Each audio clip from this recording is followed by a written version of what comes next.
Hand it to you. Thank you. Thank you. Hey, yes, sir. You? Doing well. I'm great. How you doing? I have it locked. I'm just gonna report. You just remember big happy. He's got your heart green shirt. I'm pretty good.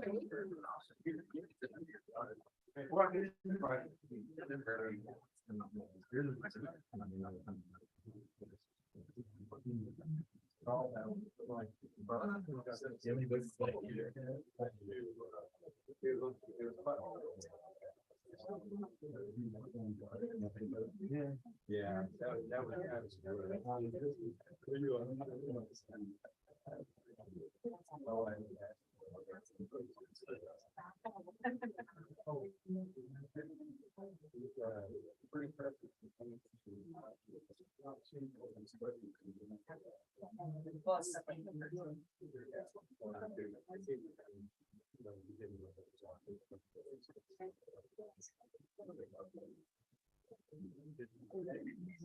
How you doing? We're 75. Four there.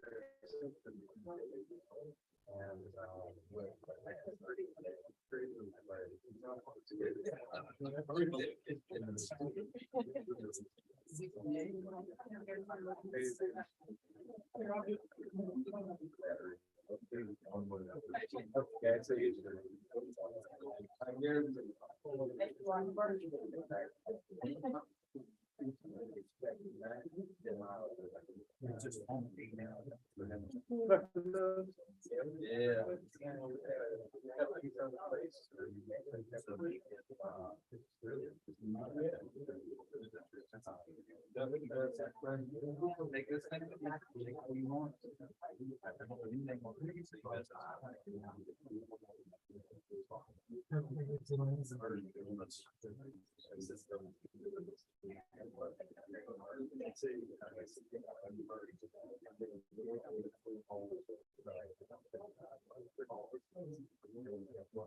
Chairman, we don't have a flag. Okie dokie.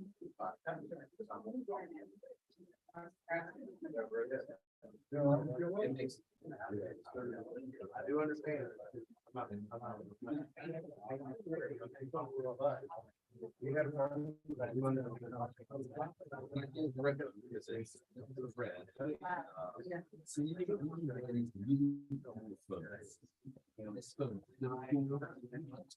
Anybody. It's so cool.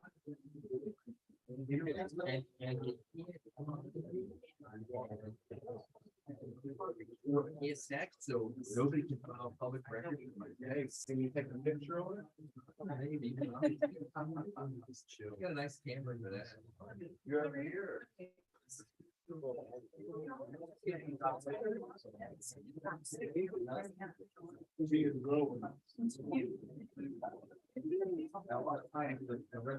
So it's okay if Ronnie says right here. Let's do it. You can even take notes for me. All right, if you want. Yeah. How are y'all doing? Hey, how are you? Good.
Yeah, I have.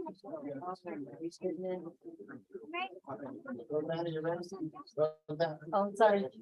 Yes, sir.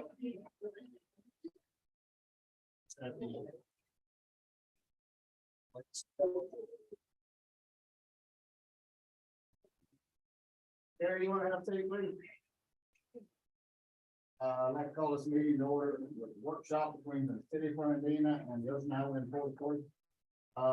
There will not be any audience comments at this present time. I'll ask first that the city commission introduce themselves. Mr. Mayor, you want to introduce the people? Thank you, Chairman Fuller. We appreciate that. I'm your mayor, Bradley Dean. It's great to be here. Thank you to the public for coming out today. We appreciate you guys all being here. With us up here, we have Commissioner Ross, Commissioner Askew, and Vice Mayor Sturgis. And we are looking forward to this meeting. We want to say thank you to the Port Authority for having the time to meet with us today. I know you squeezed us in before your big hearing coming up, so we appreciate that. Well, we got 1 hour to discuss anything we need to discuss, and we're gonna have a presentation done. And all our commissioners are here, Justin Taylor, Lee Nelson, Mike Cole, Mary Gill, and myself, our attorney and our board executive director. And Justin Taylor from, I'm sorry, Justin Cole, sorry about that, Justin Cole, Justin Cole from Reynolds Smith and Hill will be doing our presentation. I'd like first to ask if y'all have any comments or anything you want to say before we do look at the presentation, and you want to wait a second and do that, we'll. All right, Justin, you're on. All right, thank you, sir. Thank everyone for being here tonight. The lights. What's that? Okay, so sorry, it's not a little finicky, but little agenda for our workshop tonight. Just wanted to go over with everyone the master plan, where we're at, and how we got to where we're at. Part of that is a stakeholder and public coordination that we've had throughout the process. I just want to lay that out, how that has gone and will be going. Wanted to discuss the requirements of the plan from perspective of the Florida statute requirements and the city of Fernandina comp plan for element requirements as well. Give a brief overview of the 5-year capital improvement program that will be suggested with the plan, and then want to review some major takeaways that the planning team is going to suggest in the plan. And the last thing we'll do is talk about the process going forward as we finalize things, and then we'll discuss any questions amongst the group here. So first of all, with our stakeholder and public coordination, one of the first things we heard when we were brought on to help the port with the master planning is that the last master plan did not involve the public, did not involve stakeholders, did not have enough public coordination throughout the process. So we try to make a priority to involve as many folks as we can throughout this process to get feedback.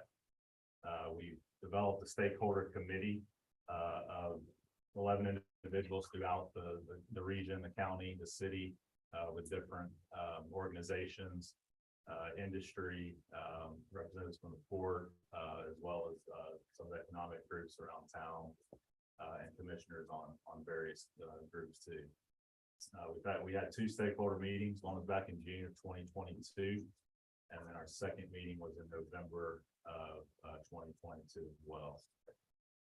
Back in October 2022, we had a workshop with the commissioners to update them on where we were in the process. We've also had a technical subcommittee that's met throughout the process and involved RSNH subject matter experts and environmental planning, engineering, cost estimating, as well as our sub-consultants and strategic planning and economic development as well.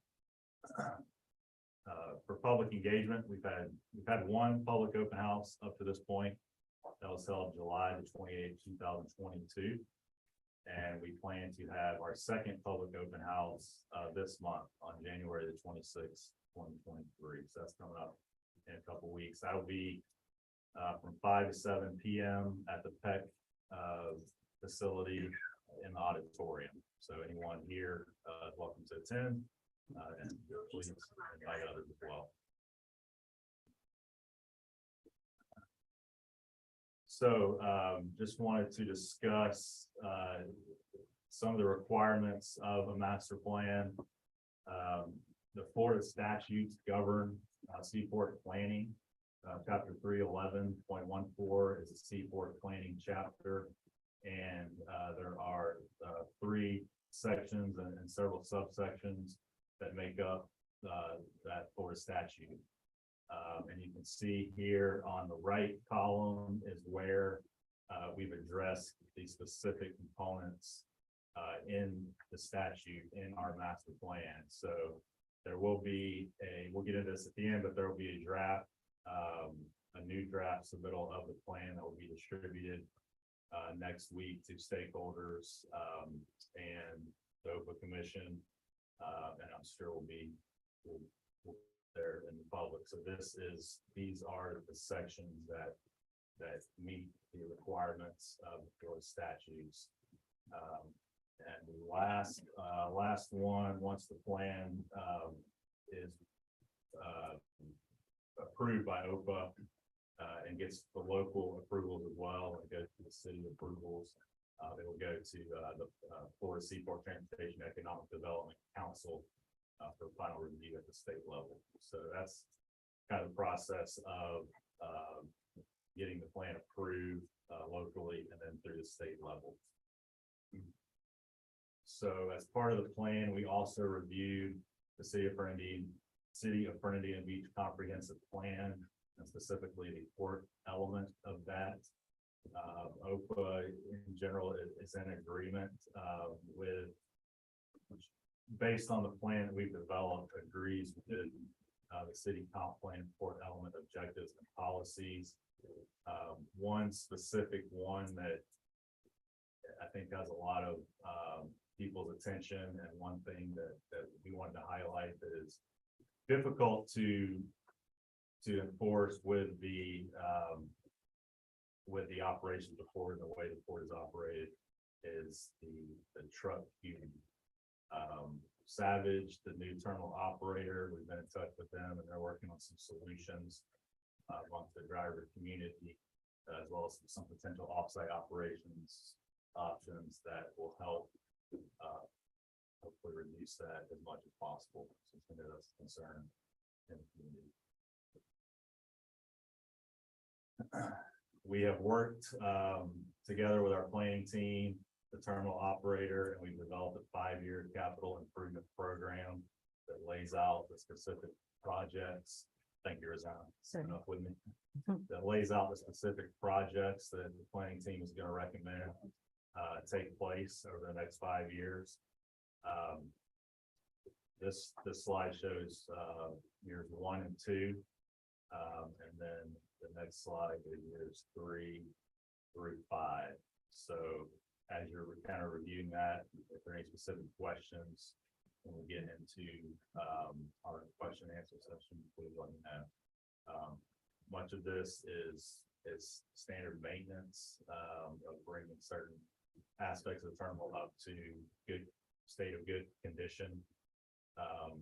One of the larger projects we're recommending that we'll talk about is a multi-use structure, which would be a new building on the terminal property that could be a multi-use building for potential small cruise operations, office space for OPA and Customs and Border Protection, and also used as a public venue for events and things like that as well. So the public could have a right to use that as well.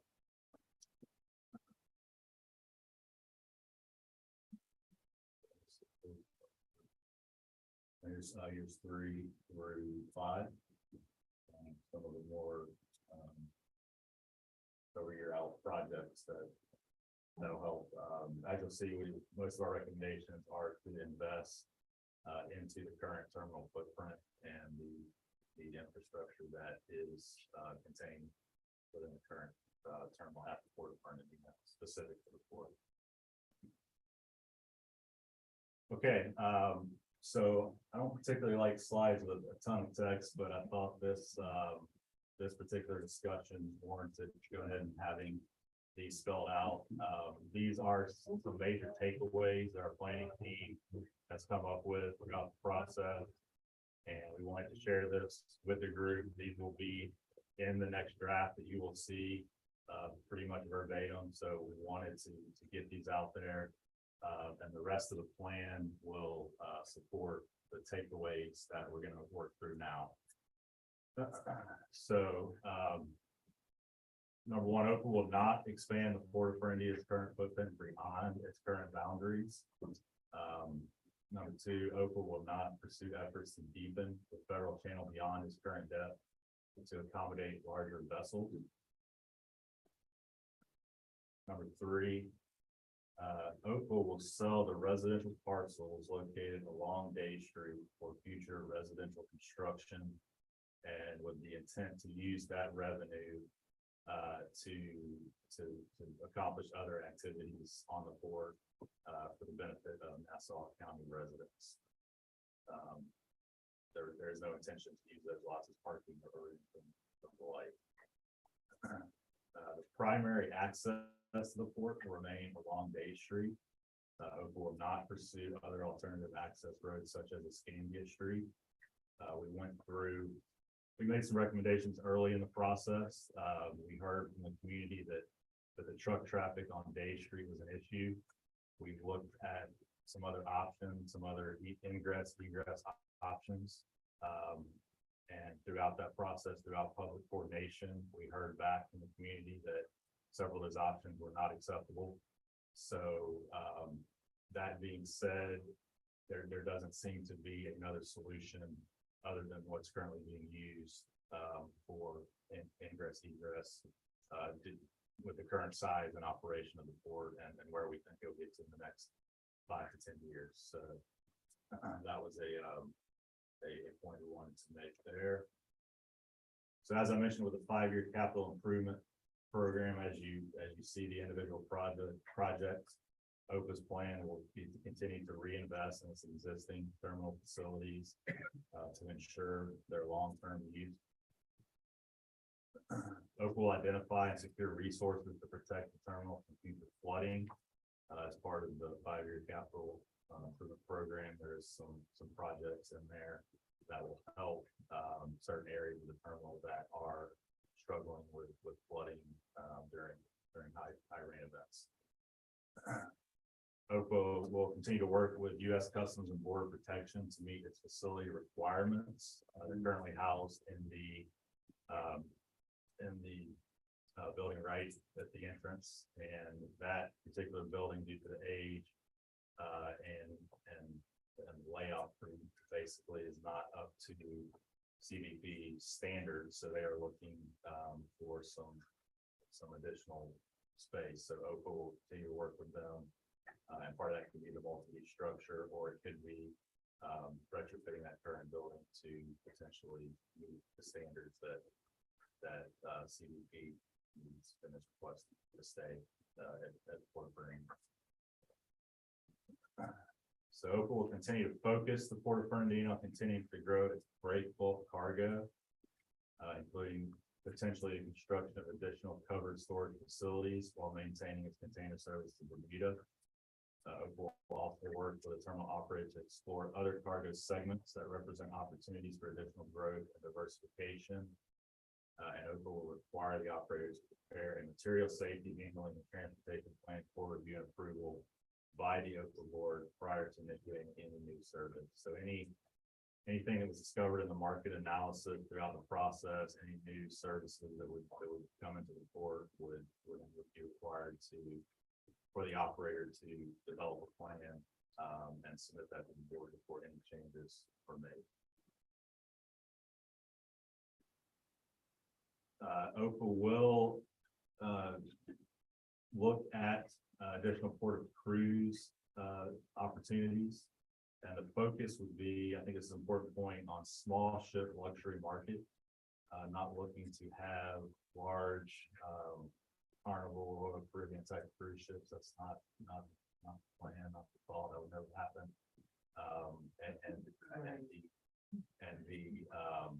The Bernardino would just be in this scenario a port of call, meaning the small cruise ships would come in, spend a day, unload passengers, spend a day in the county, in the town, and then leave at the end of the day, and not overwhelm the town with parking, other infrastructure needs, that kind of thing.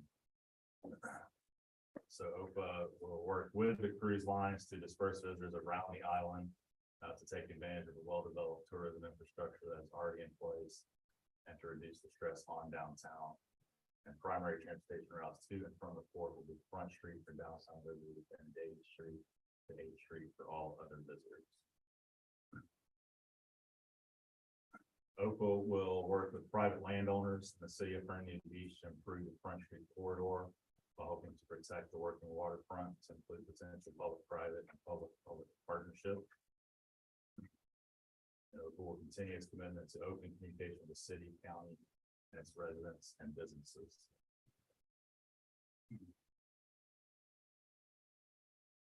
OPA will continue to coordinate with all economic development entities in Nassau County and Southeast Georgia to create opportunities for future job growth for the benefit of Nassau County. And OPA will work with its terminal operator to pursue opportunities to expand its inland port facility activity in order to increase the productivity of the Port of Bernardino. OPA will continue to pursue marine highway opportunities to reduce traffic impacts and to benefit the ongoing operations. Okay, here OPA will continue to look for opportunities to utilize rail to transport cargo to and from the Port of Bernardino. Again, hopefully with the benefit of helping with truck traffic in the area. And OPA will look for opportunities in Nassau County to use revenue bonding capabilities to finance or refinance works, undertakings, improvements, or projects throughout the county and for the benefit of residents in the county. So that's the list of major takeaways that will be in the next draft of the master plan. So just a brief overview of our process going forward over the next month or so. We plan to submit a final draft of the master plan to the OPA commissioners and the stakeholder committee next week. That will address all the major takeaways we just talked about. There is an OPA board of commissioners meeting January the 25th. I believe there'll be some discussion on that draft master plan. It's circulated next week. The planning team recommendation will be not to finalize it yet, and to allow the public coordination component to continue on through the open house or through January, the next night, January the 26th. So it will be a public open house as I described at the Tech Auditorium. We'll be there to present the draft master plan and again, take additional community feedback, just like we did the first time. And then the goal would be to take that feedback from the public, stakeholders, the open commissioners, and finalize the master plan sometime in February. From there, once it's approved by OPA, the plan will be submitted to the city to go through their process of adoption through their comp plan as well. So that is my presentation this evening on where we're at and some of the highlights of the plan. So that being said, I'm sure there's some questions and let's open it up for discussion. Yeah. So I want to thank Justin and the whole team that you've got assembled. There's a lot of people behind us in this conducting, but you've got a very strong team of industry experts that supported the development of this plan. It is very much a draft. We are welcoming your comments, your input, your concerns to be addressed. That's why we want to make sure that before we deliver the next draft of our commission, that we give you guys a week's time or so to let us know if there is anything of concern to you. But again, this is the recommendation of the planning team based on their experience, based on the input that we've achieved from the community at large. But until the commission takes final action on it, we won't make the draft. So, but we do welcome your input, welcome the community's input. But I think we've developed a plan that will allow the court to continue to function in the way that it has. And moving the economic development to not only City of Fernandina, but Nassau County, the region, the state, will play a very important role beyond this immediate boundary. We all learned that during COVID, when we all became supply chain experts and couldn't find toilet paper on the show. But Port of Fernandina played a big role in making sure that we got there by bringing in the woodwork that goes to the mills that produce that product. So, there are tremendous benefits to the board. We do recognize and appreciate where we sit in the city. I think the commission has done a very good job in leading us, leading the team to make sure that we account for as many of those impacts as we could. But again, we welcome you all. Yeah, if you have any questions about what we presented here tonight, we're going to hear them now. We put this workshop together so we could kind of present to you where we're at. We've taken all the trash, so to speak, out of the plan that we got from the input from the public. We refined it a lot and we compared it to the comprehensive plan for the city. We think we're pretty much on task with that. So if you have any questions, any concerns, now's the time. Okay, I'll go ahead and start, commissioners, if that's all good. I'll start with I got a comment and then I'll start with the first question. So comment, just thank you guys so much for taking into account a lot of the citizen feedback. Because one of the big things before this meeting was the community was worried that the port would expand past its current footprint. No, but I think you've made it clear here tonight that you're not going to expand past the current footprint. And on top of that, by saying that you're going to sell parcels back to residential, I think the opposite's happening. In fact, the residential community is expanding to the port. So just thank you for taking that feedback. And I really want to say on behalf of the community, thank you. My question is about, we talked in the plan that Gage Street would continue to be the primary ingress and egress, but the port operator was working on ways to mitigate that, the truck traffic lining up down Gage Street. So is there a work, I know it's working on it, it's a work in progress, but what's the latest working theory on how that would work moving into the future? So the operator has property away from the port and other parts of Fernandina. And depending on the need, the particular cargo, the particular material they need to move, there's potentially an opportunity to basically schedule, that schedule pickup of certain things so that there's more coordination with when trucks arrive and when they leave, so that you don't get the backup at Day Street. That's not possible for every single, ship that comes in, every single, material, cargo. But the operator has told me that they are looking to, in any way possible, to minimize traffic on Day Street by using off-site, operations when they can. There's also a rate, you can tell us, there's also a way that when you were working down there, that you handle some of that traffic. Would you explain that? Yeah, what I done is, Mark Foxworth, when he was still chief, called me one morning and said he had some issues with the trucks out on State Street. So what we done is we brought in some, escort people that had TWIC cards. All the drivers that didn't have TWIC cards, we brought into the terminal, moved them to the far north end. And that way, as the warehouse opened up spaces for them to get in and get their loads, we would move them across State Street, eliminating the traffic out on Day. It seemed to work pretty good. We had no complaints about it. So maybe Savage will look into that and keep that ball rolling. It does make a big difference with the traffic out there. But we're looking at several different options to try to reduce the queuing that has to be done sometimes. The TWIC card, you know what a TWIC card is.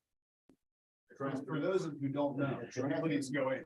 Transportation worker identification card. You cannot get on the port without one. Right. Or have an escort from someone that has one, or Customs and Border. And, yeah, that's federal law. So what he meant by getting people to drive those trucks around the port had to have a TWIC card. That's why. Some drivers come in, they don't have TWIC cards. And then when they come onto the port, they have to be escorted. That's right. Those folks are just people that possess and have issued TWIC cards to them. And what they do is the law allows us to have one escort for 5 individuals. They have to stay in eyesight of them. So pretty much the escort has to stay with that 5 group. They can't leave them. They can't let them go, wander off. They have to keep them at a secure site. But it does work. It's very effective in eliminating that traffic issue. Mr. Mayor, one of the concerns we have is that we're gonna do everything we can to reduce that queuing. But there may be instances where you can't eliminate, right? The trucker goes through the gate, it's gotta get its credential path, gotta get it directly where it's gonna go, and while he's in line doing that, there may be another truck that's come up behind him, who's gotta wait his turn to go through the gate. It's my understanding that there were some signs recently posted on Day that say no staging or parking on the street. It raises some concern because if a truck driver sees that sign that he can't stage there, I mean, he can't wait in line for the guy in front of him to get through the gate. His only alternative at that point is to circulate around through Front Street, I guess, on back, and get back in line again, if that truck is clear, if that gate is clear by then. And I don't think that's the type of impact that the city wants to have. The intent of having that offsite lot would be, don't send someone until there's room. Right. The challenge is that you get truckers periodically that come from across the country or come from out of the area that are not already, where truckers who just show up and don't know the rules until they get Right. So it's not foolproof. I mean, so we can certainly work to minimize it and reduce it. But to have language in there either to eliminate it or to not allow them to stage in the truck lane, it's posted out of the truck lane, out of the way of traffic, forces them to again circle around the downtown area, which would be, was unintended consequences. Not ideal. And I think us looking to minimize it is what we're looking for. Yeah. All right, any other commissioners, Oh, hold on. Before Commissioner Ross gets started, the rest of the meeting, Commissioner Ross, I'll give you the rest of the meeting. Maybe Vice Mayor Sturgis goes and then we'll get out. I do appreciate it. So no problem. Yeah, I have kind of, Since we're talking about the trucking part, I'll go ahead and dive in with my question, and I've had several emails in the past, not recently, but in the past, about them being there very early in the morning. So that was one of the big complaints, just I have to voice that if it hasn't been voiced, which I'm sure it probably has, but it's just being early in the morning. And I know you can't always control that. I'm aware of that, but that's just one of our biggest concerns with residents, that they're there before 5 o'clock, making a lot of noise, but, obviously, I'm just mentioning that. You can only do what you can do, but, it's just one of the concerns. As well as the cruise terminal, we get lots of questions and lots of concerns about having a cruise terminal. And I'm aware, not everybody in the community is aware that we already take cruise ships here and of small nature. One just left yesterday, from the city docks. But, so ultimately, that's the biggest concern, but you've already dispelled that there will be any large cruise ships. Would be only small vessels, that carry 400 to 500 passengers. Or what kind of nature are you looking at for that vessel? Yeah, that's right. I think that's the biggest concern, and so that's where I'm not even sure clarify. So the target market for those luxury liners tend to be less than 500 passengers. There are some between 500 and 1,000, but very few. Most of them are below 500. Yeah, so two things, like one, the larger ships couldn't fit through the port anyways and dock there currently, right? The depth of the channel is not deep enough. No, it is. The cruise ships draw off very little water. Yeah, Yeah. they don't draw a lot. And number two, our customs wouldn't allow a large ship anyways, correct? So the ships that we're looking at are port of call ships, right? Right. And so we don't have customs facilities in place, nor do we intend to build them. They're incredibly expensive. So customs will not be clearing passengers in Fernandina, which means they've got to come from another US port before it gets to Fernandina. Gotcha. So the ship will go into Charleston, for example, spend a day in Charleston, the next day will come to Jack to Fernandina. So those passengers will have cleared customs in Charleston, they're not required to clear again in Fernandina. So customs really is not involved. Correct. If they're already reached the United States. Right. And there's no handling of luggage, there's no provisioning of the vessels, there's no parking of the personal vehicles, it's not a home port. Where the cars like in Jackson, the cars arrive to get on the ship, and then they come back after the cruise. These are passengers are coming in strictly for a visit, any other day trip, or just arriving by the ship and they goodbye ship. Okay. Those were my few questions. You already addressed some of them about what Bradley took my thunder about the private property selling it back, which is awesome. We're glad to hear that. We're really looking forward as a city with this whole master plan. Number one, that you've taken the public's feedback, and number two, also that we're moving in the right direction as far as any permits or anything involving the port, like with this new structure you're talking building on site. One of our concerns would also be permitting it, going through the building department and the process. Absolutely. Justin, you had something you wanted to say? I was just gonna add on a small cruise ship operation that's spelled out in plain to see on the estimated size and also the frequency. The thought is this would be once a month. So we're talking within the 12 on average a year. So it's not, we're not talking a weekly or type of ships coming through the community. So it would be maybe an estimate of frequency. Okay. How often they would do that. That. Yeah, let's go to Commissioner Ashley, then Commissioner Ross.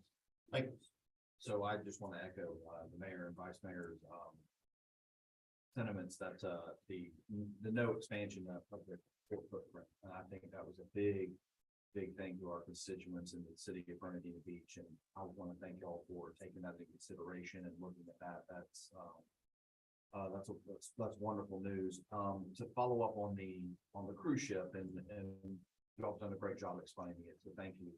It is the port, would they have the ability to have a ship in that's moving cargo and a cruise ship? Is there a possibility for that? And I mean, the question that I would ask is, so if you've got traffic coming into the port, moving cargo, and then we're also trying to move passengers out, you know, that's gonna cause a little bit of congestion right there. So is there a plan to kind of, you know, make sure that, that operation goes as smoothly as possible?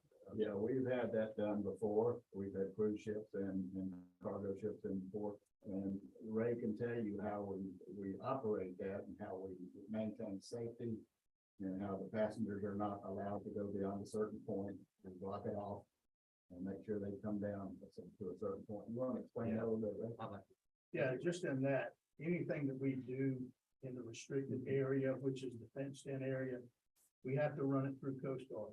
So in our FSP, which is the facility security plan, we had to tell the Coast Guard how we were going to manage that. And in doing that, we had to do segregation, where we completely block off that secured area and turn it into, or the restricted area and turn it into a security area. The passengers cannot get outside of that because we put up barriers and they can't get beyond it unless they can climb an 8-foot wall. That's basically what we do. So we have them isolated. We bring in extra security personnel to make sure that everybody stays where they need to be. And as the chairman said, we have worked alongside of cargo vessels at the same time with no issues. The goal of the multi-use structure that we have in there is to even reduce that potential impact even further by taking the transportation of those passengers off the terminal directly and have them to just on the outside. So we create a better environment for the passengers and reduce any potential impact on cars. And those passengers get off, they get directly on the trolley, you go downtown. If they're going anywhere else in the community, in the county or anywhere, they'll get on a small, what do you call it, shuttle, 15, 20 passengers, not a big bus. We will not allow those buses to come down to pick up passengers, and take them anywhere. Yeah. When a cruise ship comes in, they have an itinerary and they list certain things that the passengers can do. And they have to follow the pick of an itinerary. If you have been on a cruise, you know, they give you an itinerary when they dock somewhere. So they have to choose where they want to go. If they want to go somewhere to American Beach or to Main Beach, we put them on a small bus and take them down there. But we haven't done that yet. That's the plan that we're going to put in place to make sure that we don't have to bring in those big buses and take 100 people to Jacksonville or to some other event. Because it's only for one day, remember that. They come in early in the morning and leave early in the afternoon, so. You're concerned about 2 ships there at the time. Today, we have 2 large public ships today.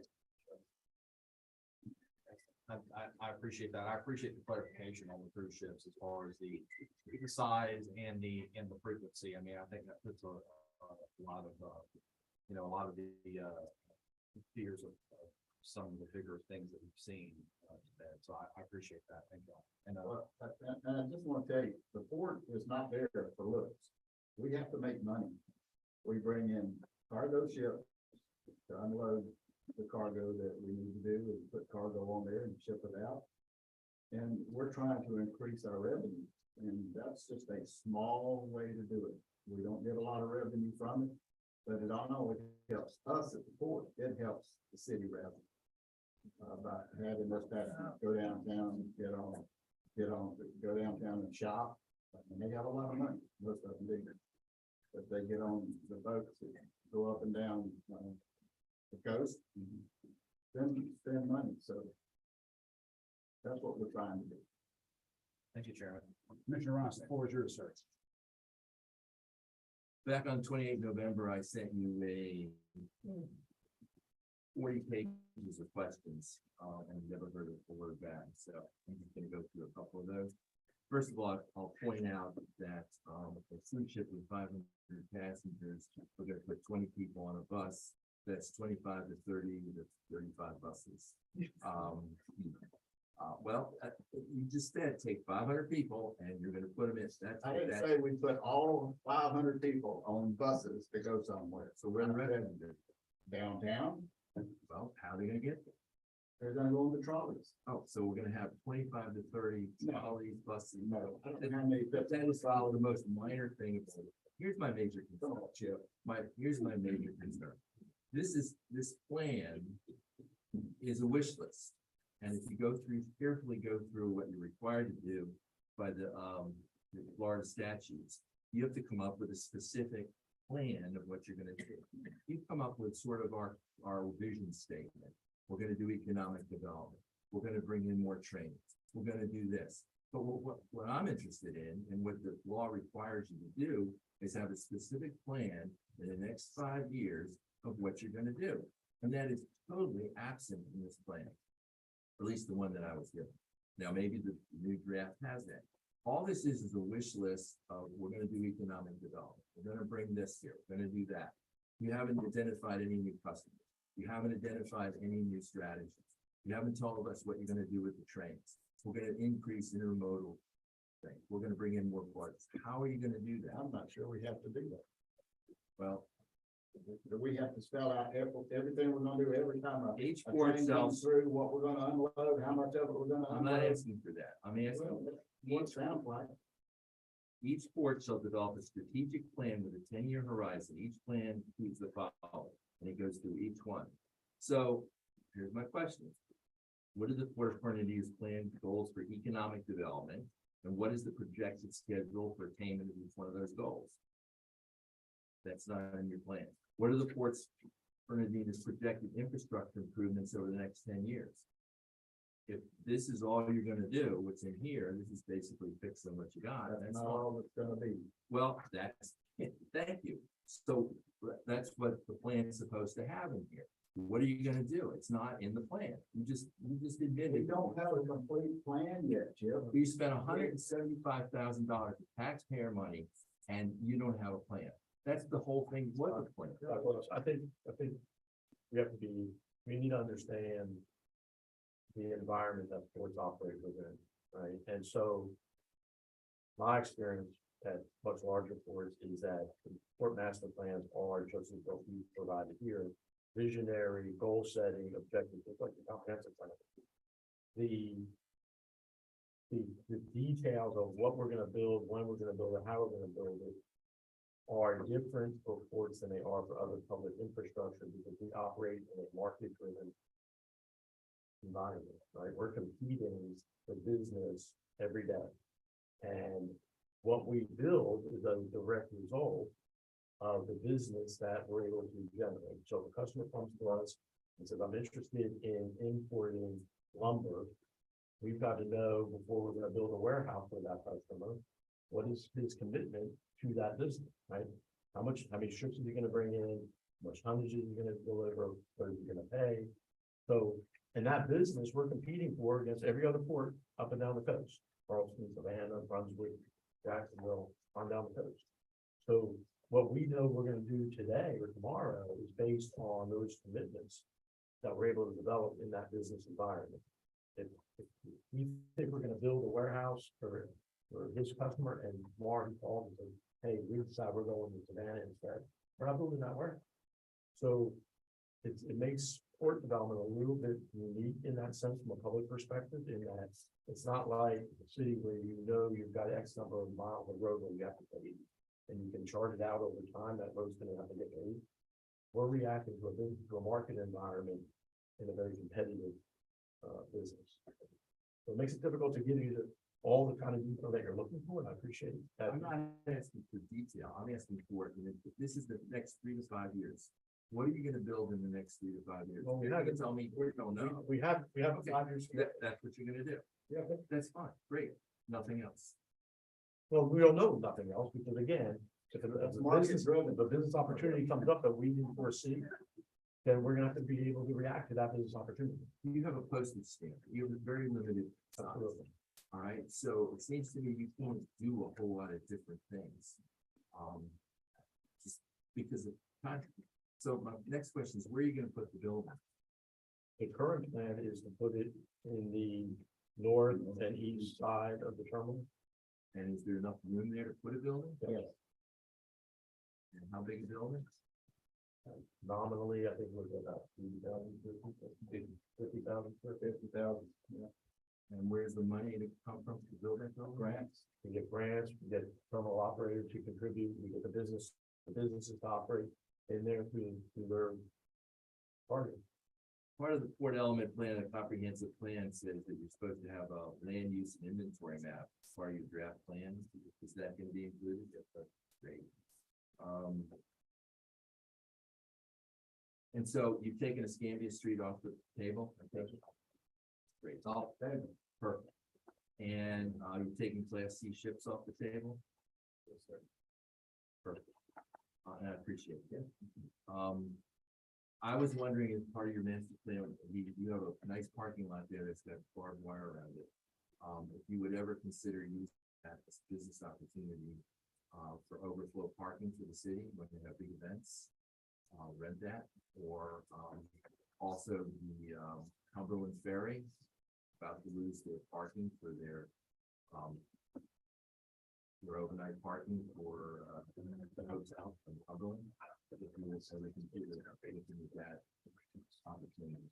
we'd have to look at it, but we could consider, absolutely. We allow. We go by that parking lot every day and it's always. We allow people if they have, and we turn their name into security. We allow them to park there, like for Trent Drive, we had people parking there for the Trent Festival, we had people parking there. So, yeah, we let the public use that space whenever feasible.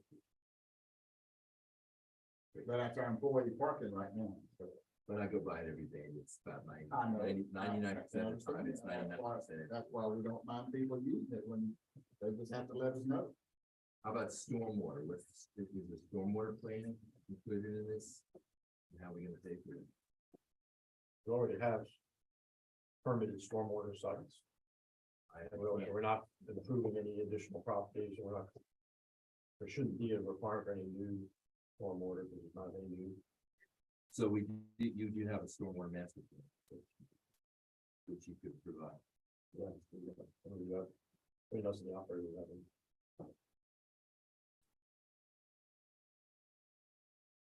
So the majority of the ports in the 100-year floodplain, not just the tidal flooding that goes on that.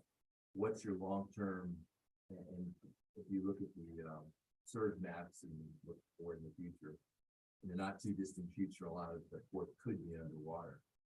Is that embraced in your master plan? What you're gonna do for long-term flood? So we're working with the state currently. They're working with their consultants, so they put together on our behalf a resiliency plan for the terminal. We've had conversations with the city manager and city engineer about incorporating what we're doing as best we can with what the city's efforts are. The goal being that we will then have an identification of projects that we can seek grants for. There's a lot of money out there now for resiliency projects in the federal government that passes through the state DOT. And having the state DOT sponsor our plan, we really help set us up for potential funding for those projects. So who's doing the resiliency plan? The state DOT on our behalf. When, I've gone to most of the meetings, when did that pass across your door? I've been mentioning it at the last couple of commission meetings. So that's underway. They've not started, they're negotiating the scope now with their consultant. Right. Great. And you're not gonna do any big time dredging, you committed to that?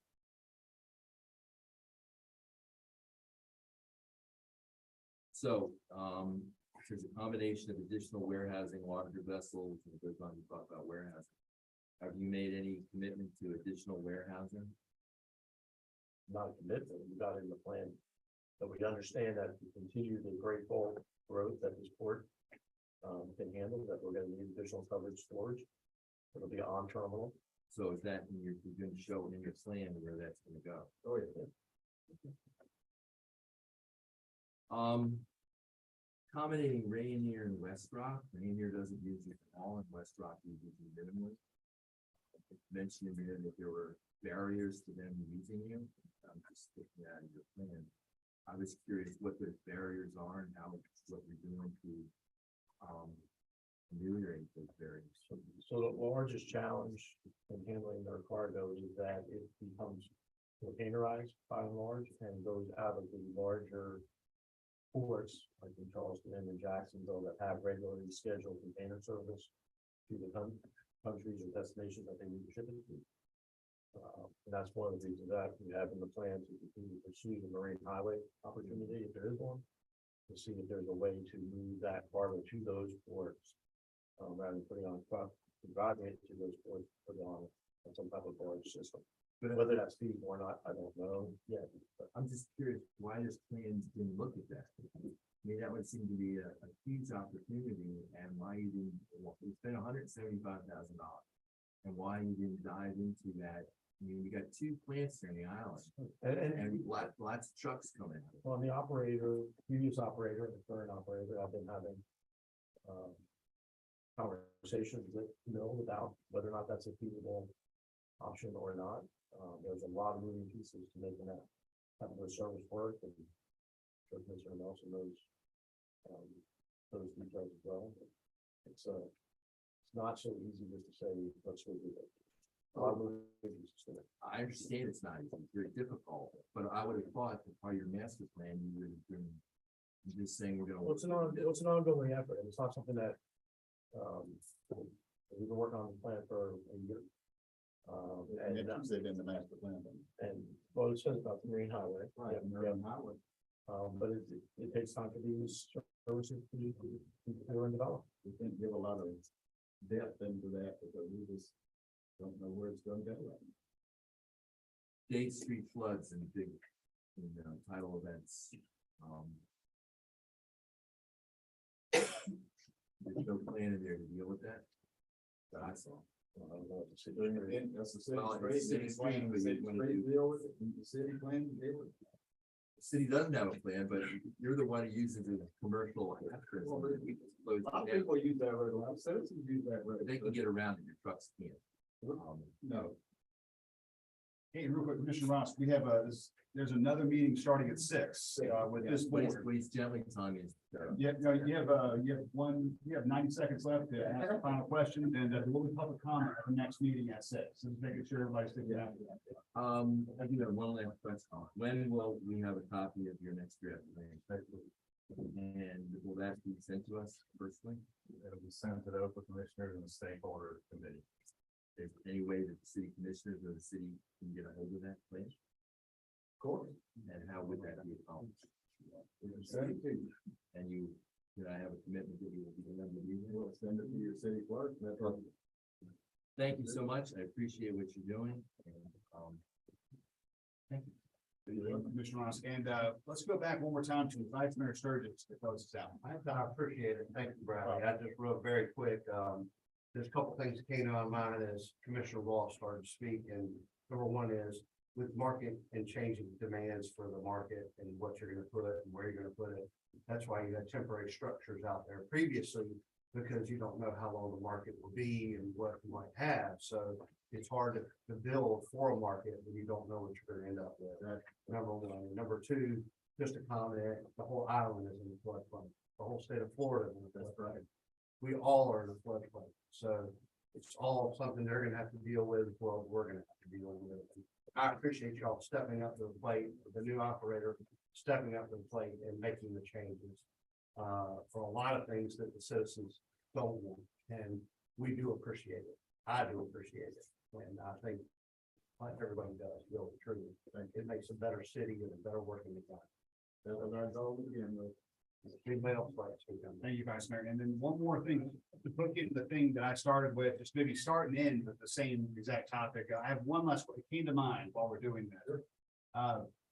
For Dave Street, have you guys ever used something like gate scheduling software, or is that something you would consider to use? Is there like a software for that? It's something we're looking at.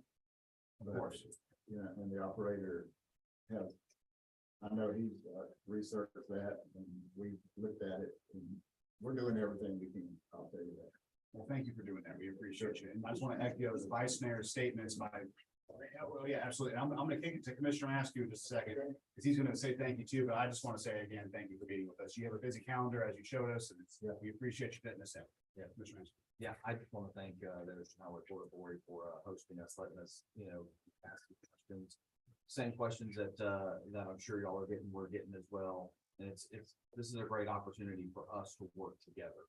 And I see that you can see in the plan, you can see in a lot of the feedback that you've gotten, you certainly put that good foot forward. And I want to thank y'all for that. I want to thank Chairman Fullwood for the opportunity here, and it's great to work together and move together as a community. And I know that y'all feel the same way at the Fort. And I just want to thank you again. So I appreciate you. Let me, okay, go around the table. Justin, would you like to say anything? Yeah, absolutely. Thank you all for joining us. I don't like having my back to people, so I am very sorry. But this is a very important part of the process, and this is certainly right now still a working document, a work in progress. Having, this meeting and you guys involved in the process is very important as we continue to move forward to finalize the Port Master Plan. It's a plan for the community. So again, thank you all for being here. Thanks to everyone behind me for being here and joining us this evening. I would echo exactly what Justin just said. Thank you for coming. Thank you for taking that time out of your day and coming as well as all the residents. It's much appreciated. And we do listen to what you have to say. And my comments is we thank you too for the cooperation that we're having here. And the public, if you have comments, I hope they've been answered by what the presentation has shown. But if not, stick around and we'll answer it, okay? Harriet? To the stakeholders who participated in each of the workshops and other sessions, they put a significant amount of effort. They have not yet seen the document. We have not yet seen the draft. So I reserve any celebrations until after I've actually seen the draft document. But our job's not done. So thank you for your continued dedication to this project. As they said, this is not a complete document. This is a draft. We're continuing to work on this. We were asked to have a meeting with you guys. So we had your concerns. We wanted to make sure that we knew what your concerns were and we could address those in an open meeting. Because there's a lot of rumors out there, you know that. Rumors get started and they build and build and build. We think we've answered some of those questions. We know we still have some other questions that we will do our best to answer. And I'm certain that by the end of this process, we'll have a great master plan. The city will adopt it. And most of the citizens will be okay with it. Thank you, Chairman. We appreciate that. If I could go one more time to, we did our wrap up over here, but Commissioner Ross didn't get one. I'll do a brief wrap up real quick. I truly appreciate you listening to the concerns about expanding the street. I truly do. I truly appreciate you listening to other concerns that have been voiced. And I, so far, as a port operator,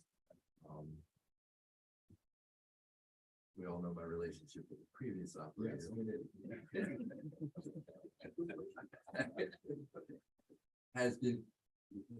I had really high hopes and very low expectations, but my expectations have been mightily exceeded. I will say one thing. There are a number of opportunities that I think that you don't need to do in the port plan. One is you wanted to do a district, a port district. Another one is the right of way. Another one is parking issues. And I was wondering, there's a couple other small issues that maybe we could have a workshop sometime in March or February. You put those in your master plan and just resolve those little issues that might make your life a little easier. And then the citizens are friendly. We're always willing to work with the city and discuss any issues before they become giant. So we'll look forward to that. Thank you, sir. All right, and to the citizens, I have a lot of requests to speak, but we'll let you do that at our regular meeting. And this meeting is adjourned. Thank you.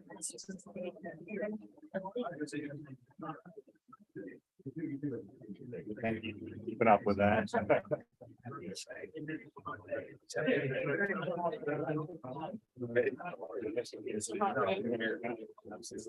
a hot room. Did you see the daddy's here? Yeah. Spelling bee.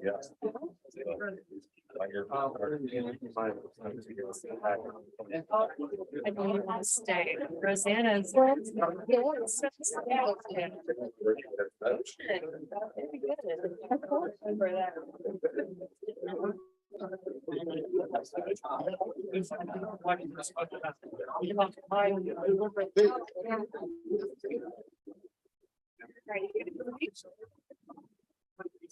You want your, can you send it to me?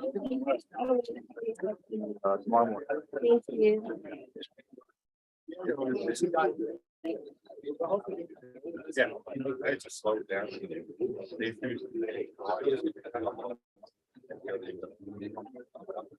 Patrick, this is just a copy or the? I know it's the original. Okay, I'll, That's why, I don't know why I have it.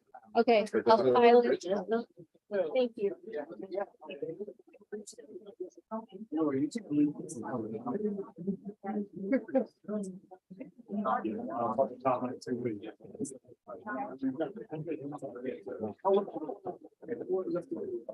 We have.